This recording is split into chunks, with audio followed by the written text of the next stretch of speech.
दहशतगर्दों की सहूलतकारी से भारत जो है वो बाज आ जाएगा? इस पर भी बातचीत करेगा। जी, अस्सलाम वालेकुम। बहुत शुक्रिया मियाँ साहब मुझे प्रोग्राम में लेने के लिए। सबसे पहले बाज़ आने की बात से शुरू करते हैं जी। टेररिज्म से बाज़ मुझे नहीं लगता कि इंडिया आसानी से आएगा। इंडिया पूरी कोशिश करेगा कि जितनी उनको एम्बैरेसमेंट हुई है कन्वेंशनल वॉर में और इन द फील्ड, तो उसके लिए उनके पास जवाब जो है वो सिर्फ़ ये टेररिज्म ही है। हाँ, अलबत्ता जब पाकिस्तान ने रिटेलिएट किया है, एक काउंटर स्ट्राइक्स लॉन्च की हैं अफ़गानिस्तान के ऊपर, तो अफ़गानिस्तान पे डिपेंड करेगा कि वो अभी उनको कितनी स्पेस देता है।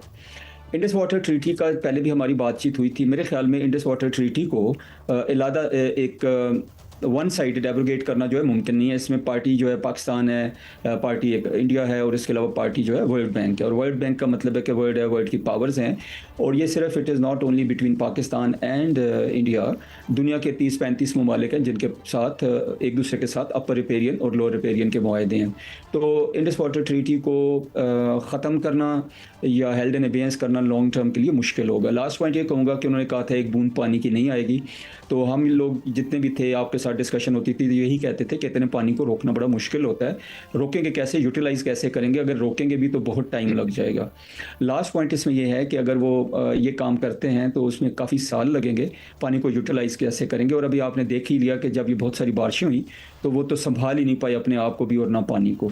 नेक्स्ट पॉइंट आपने फरमाया है जंग के बारे में। हाँ, जो टेररिज्म का मैंने बता दिया कि जी टेररिज्म तो वो करते रहेंगे जब तक बिल्कुल अफ़गानिस्तान जो है उसको समझ नहीं आ जाती और वो अपनी सरजमीन इस्तेमाल नहीं करने देता। फिर भी वो करते रहेंगे जब तक उनको उनकी हिम्मत पड़ती है, क्योंकि उन्होंने इनडायरेक्टली बदला लेना है। जहाँ तक जंग का ताल्लुक है, क्या वो दोबारा जंग करेंगे कि नहीं, ये मेरे ख्याल में पॉसिबिलिटी ज़रूर है, काफ़ी स्ट्रॉन्ग पॉसिबिलिटी है। कि एक तो आपने फरमाया कि जी मिस्टर ट्रंप ने कहा उनको कि वॉर नहीं करनी। नंबर 2 बात, एक फ्यू रिमेंबर हमने बात की थी कि सऊदी अरेबिया के साथ जब आपका डिफेंस एग्रीमेंट हो गया हुआ है और एक तरफ सऊदी अरेबिया है, एक तरफ हम हैं, और एक दूसरे पे हमले के लिए दूसरे पे हमला तस्वर होगा, का मतलब है कि इंडिया अगर हमारे साथ जंग करेगा तो सऊदी अरेबिया के ऊपर भी जंग है। अभी आते हैं जो टैरिफ्स हैं और जो रशिया का ऑयल है और उन चीज़ों की तरफ जो आपने फरमाया। बात यह थी कि इंडिया की मजबूरी है, इंडिया अभी आइसोलेट हो चुका है। 25 साल 20 साल उन्होंने खूब इंजॉय किया as strategic partner, as net security provider, उनको इकोनॉमिक, डिप्लोमेटिक, मिलिट्री सारी सपोर्ट्स मिलती रही हैं।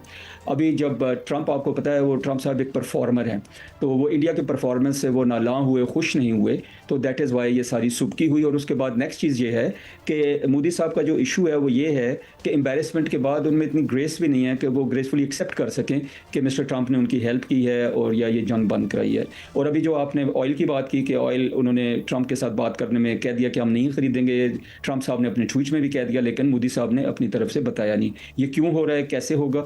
इंडिया की मजबूरियाँ दो हैं। नंबर 1 कि इंटरनेशनली वो आइसोलेट हो रहा है, उनके इकोनॉमिक इंटरेस्ट सऊदी अरेबिया के साथ भी हैं और अमेरिका के साथ भी हैं जिनके साथ हमारे ताल्लुकात अच्छे हो रहे हैं। और तीसरी बात ये है कि जैसे मैंने कहा था कि KSA का हमारा एग्रीमेंट हो गया हुआ है, तो इन सूरतों में एक तो जंग उनके लिए नामुमकिन है और दूसरा वो आइसोलेट हो गए हैं, इकोनॉमिकली उनको नुकसान हो रहा है, और सारी तकालीफ जो हैं उनके हल के लिए वो अभी उन तरफों को भागे हैं जो वो दुश्मन कह रहे थे। नंबर 1 वो चाइना को अपना दुश्मन कहते थे, तो अभी वो चाइना भी गए, उनसे भी हाथ मिलाने की भी कोशिश की। अफ़गानिस्तान रजीम जो है तालिबान की, उसको वो टेररिस्ट कहते थे।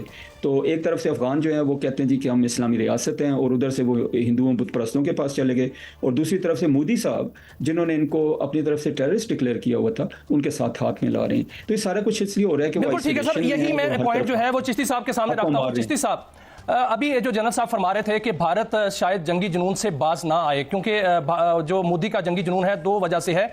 एक तो जो बिहार में इलेक्शन जो है वो सामने आ रहा है, नजर आ रहा है कि बीजेपी हार रही है, हो सकता है उसमें उसको हजीमत का सामना जो है वो करना पड़ रहा है, और उसका जो है वो बदला लेना चाह रहा हो या अपनी आवाम को जो है बताना चाह रहा हो कि मैंने पाकिस्तान के साथ जो है वो हमला कर दिया। दूसरा, उनको जो मुंह तोड़ जवाब मिला था उस हवाले से वो दोबारा जो है संदूर 2 की बात कर रहे हैं। इस बारे में फरमाइएगा कि अगर ऐसा होता है, जो ट्रंप ने भी कहा है कि जंग नहीं करनी, अगर ऐसा होता है तो पाकिस्तान का रिस्पांस तो बहुत सख्त होगा, जो कि फील्ड मार्शल कह चुके हैं, तो ये क्या वो बाज आ जाएगा? दूसरा सर, कि तुर्किया मीडिया जो है वो खबर दे रहा है कि अफगानिस्तान ने भारत से $3 अरब मांगे हैं कि वो दरिया काबल पर डैम तामीर करना चाह रहे हैं। अगर ऐसा होता है, क्योंकि भारत पहले साजिश करता रहा है, अगर ऐसा होता है तो हमारा रिस्पांस क्या होगा? बहुत शुक्रिया मियां साहब। पहला आपने पूछा है कि वो हिम्मत करेंगे कि नहीं करेंगे। देखिए, इस वक्त प्राइम मिनिस्टर मोदी को 2 तरफ से प्रेशर है। एक इंटरनल प्रेशर है, 1.4 बिलियन की पॉपुलेशन है, जो इलेक्शन ऑलमोस्ट जो सुबह का बिहार है जहां इलेक्शन होने वाले हैं, वहाँ पर ऑलमोस्ट 13 करोड़ उसकी पॉपुलेशन है उस सूबे की, 7 करोड़ के करीब वोटर हैं। ये पंजाब के सबसे बड़ा सूबा है जो तकरीबन हिंदुस्तान की पूरे पॉपुलेशन का 10% बनता है। इन्फ्लुएंस तो उसका बहुत बड़ा होगा, कोई शक नहीं है। एक तरफ उनको टेम्पटिंग लगता है कि कुछ ना कुछ ऐसा कर गुजरें जिससे उनको इलेक्शन में एडवांटेज हो जाए, लेकिन मैं बदकिस्मती से पहली दफ़ा हैरान हो रहा हूँ हिंदुस्तान की आर्म फोर्सेज पर। 78 सालों में देखें, उन्होंने पॉलिटिक्स से कोई ताल्लुक नहीं रखा, उनकी कोई इंटरफेरेंस नहीं थी, उनको आप ये नहीं कह सकते थे उन्होंने कोई पॉलिटिकल एजेंडा टो किया हो कभी। लेकिन अभी आप नोट करें कि वो पॉलिटिकल लैंग्वेज को टो कर रहे हैं, may be not by choice लेकिन बाय कंपल्शन। यही वजह है कि कोई 5.5 महीने बाद भी जंग के आकर इंडियन एयरफोर्स चीफ कह रहे हैं कि हमने 10-12 जहाज मार गिराए हैं। मैं हैरान हूँ, जनरल साहब मेरे साथ बहुत से दोस्त हैं, आप इनसे पूछें वॉर गेमिंग करते थे तो आप 5 महीने बाद आप 10-12 कोई आपके डक की शूटिंग पर तो नहीं गए थे कि आपने आकर कहा 10-12 मारी हैं। 5 महीने में आपको एक फुटप्रिंट आता है, डिजिटल आपको ट्रैकिंग आ जाती है, मिसाइल की रिकॉर्डिंग आ जाती है, कॉकपिट की विजिबिलिटी होती है, रेडियो कॉल्स आती हैं, रैकेज होता है, जैसा हमने चंद घंटे के अंदर जंग के दिखा दिया था। इस तरह जंग के सबूत दिए जाते हैं। अब क्योंकि नहीं बन पा रही तो अब वो कुछ ना कुछ जिसको कहते हैं इंटेंशन वाइज, कैपेबिलिटी वाइज उनकी कोई काबिलियत में इजाफा नहीं हुआ। मैं पिछले 5 महीने जो इंडियन एयरफोर्स देख रहा हूँ, बल्कि उनके 2 MiG-21 के स्क्वाड्रन जो तकरीबन 65-70 साल पुराने जहाज थे वो ग्राउंड किया, उनकी तो स्ट्रेंथ 2 स्क्वाड माइनस हुई है। एडिशन इतनी जल्दी हो नहीं सकता। एडिशनल हो भी जाए तो आप एक खरीद सकते हैं, इक्विपमेंट खरीदना एक और चीज होती है, उसकी इंप्लॉयमेंट एक और चीज होती है, और उसके बहादुरी से एम्प्लॉय करना एक बिल्कुल डिफरेंट चीज होती है।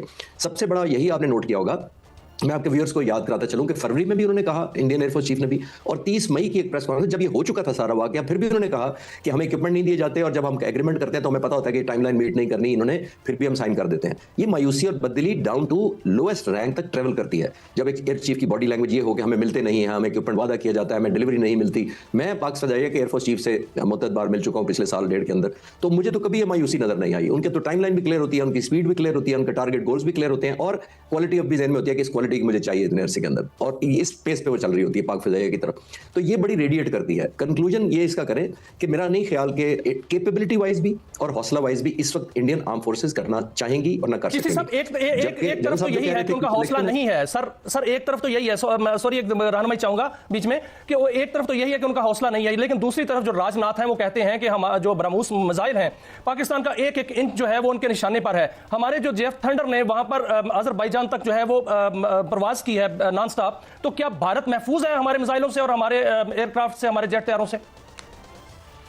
जी बिल्कुल, जिस तरह वो कहते हैं कि पूरा पाकिस्तान उनके निशाने पर है, तो अब जितने हमारे सरफेस टू सरफेस मिसाइल्स हैं, और हमने इस दफा बता भी दिया है, आईएसपीआर ने बताया था कि हम ईस्टवर्ड भी डैमेज करेंगे, जिसका मतलब ये होता है कि पहले जब भी जितनी जंगें हुई हैं आमतौर पर, और खासतौर पर 71 के बाद जो एस्केलेशन होती रही है, वो हमारे ईस्टर्न बॉर्डर पर होती है, हिंदुस्तान के वेस्टर्न बॉर्डर पर होती है। यानी जो उनका बॉर्डर बांग्लादेश या श्रीलंका की तरफ है वो सिक्योर रहता है हमेशा, क्योंकि वो डेप्थ इतनी है, वो सारे एसेट्स भी वहां रखते हैं, वो रिजर्व फोर्सेज भी वहां रखते हैं, वो जितने वाइटल या कीमती असासे होते हैं उनको छुपा के भी रखते हैं, नोइंग कि वेस्टवर्ड उनके जो डाउनवर्ड वेस्ट साइड है वहां पर हमला तो होना नहीं है। ये तो एक रीच का तो कोई कंफ्यूजन ही कोई नहीं है। एक पहली बात तो ये होनी चाहिए कि हमारे पास मिसाइल भी माशाल्लाह इतने हैं, JF-17 थंडर की तो शायद बारी ना आए इतनी दूर भेजने की, हम बहुत कुछ और भेज सकते हैं वहां पे, हमने साबित भी अभी किया है। मोस्ट इंपॉर्टेंट बात यह है कि वो तो हमारे बॉर्डर के अगेंस्ट इसी JF-17 थंडर से अपना S-400 मिसाइल नहीं बचा सके, जो सबसे खतरनाक उनका वेपन था और जो प्रोटेक्शन देता था। 600 किलोमीटर से वो ट्रैक करता है, 400 किलोमीटर वो लॉक करके टारगेट को मार देता है, उसकी रेंज में घुस के पाक फिजाइया के फाइटर्स ने मारा है, जो मैं पहले दिन से कह रहा हूं ये सुसाइडल मिशन था। तो जैसे मैंने कहा, जंग में 2 चीजें चाहिए होती हैं मियां साहब, एक होती है आपकी सलाहियत और एक होती है आपकी बहादुरी या हौसला, तो दोनों हमने दिखा दिए हैं। तो ये इस वक्त सिर्फ लोगों को खुश करने के लिए या पॉलिटिकल स्टेटमेंट करना और बात है। और लास्ट में मैं आपके उस सवाल पर आना चाहूंगा जो आपने कहा था कि इंडिया इन्वेस्ट करना चाहता है अफगानिस्तान में डैम बनाने के लिए। जाहिर है वो जो उसकी हसरतें पाकिस्तान के खिलाफ रह गई अभी मई में या इससे पुरानी, वो सारी अफगानिस्तान के थ्रू कराना चाहेगा। अफगानिस्तान के लोगों को खासतौर पर, और इन तालिबान को नहीं भूलना चाहिए जो इनकी गवर्नमेंट है जिनकी, कि अभी तो जब आपने टेक ओवर किया था, इन्होंने अमेरिका जब एग्जिट करके गया है, तो इन्होंने सारे काउंसलेट अपने बंद किए थे, अपनी एम्बेसी बंद की थी, अपना जलालाबाद में, मज़ार शरीफ में, हेरात में, तमाम जगहों पर इन्होंने बंद कर दिए थे अपने एम्बेसी एज अ प्रोटेस्ट के जी ये तो टेररिस्ट की हुकूमत आ गई तो यहाँ नहीं रह सकते। फिर यूटर्न लिया, एयर इंडिया जहाज हाईजैक हुआ तो वो भी भूल गए, फिर इनकी एम्बेसी पर हमला हुआ था, कहते थे तालिबान ने करवाया, वो भी भूल गए, फिर इनका एक दानिश सिद्दीकी जर्नलिस्ट मारा गया, इन्होंने बदला लेंगे, बदला भी भूल गए, सिर्फ इसलिए कि हमारे दुश्मन का दुश्मन अब हमारा दोस्त हो गया। अब उसको फंडिंग भी कर रहे हैं। लेकिन एक डैम तो मैंने ईस्टवर्ड भी बताया था, याद होगा आपको, जब प्रेसिडेंट मोदी ने कहा था कि एक कतरा नहीं बहने देंगे, तो मैंने कहा था कि बेफिक्र रहें, जिस दिन कौम ने चाहा और हमारी नेशनल इंटरेस्ट में हुआ, पाक फिजाइया उनको नॉकआउट करेगी अगर कोई ब्रिज किसी ने या डैम बनाने की कोशिश की। इंशाल्लाह इस तरह भी ऐसा ही होगा। आप बेफिक्र रहें, नेशनल इंटरेस्ट पे कोई कॉम्प्रोमाइज नहीं होने लगा इंशाल्लाह।